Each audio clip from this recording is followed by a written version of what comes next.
singură și se ruga, dar deodată ce văzut, casa toată se umplu de o lumină orbitoare, ca și raza de la soare. Se ruga, îngerul la ea venea și așa îi spunea: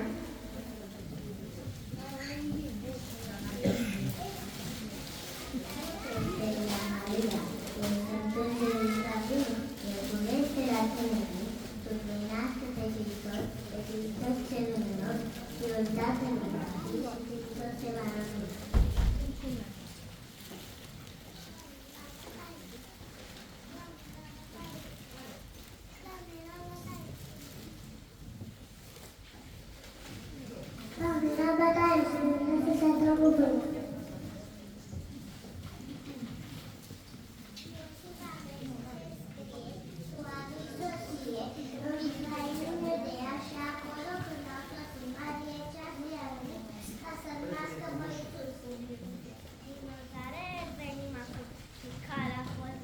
Că suntem obosiți de drum și eu și Maria, că îi așteaptă pruncul sfânt, acum să se nască ca pe mame să-i mântuiască.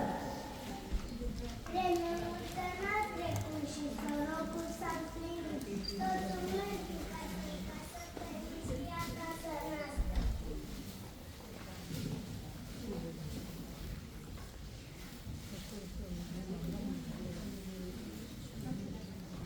Pe Iisus cel mult iubit, într-un staul s-a născut, vitele l-au încălzit și păsările l-au iubit.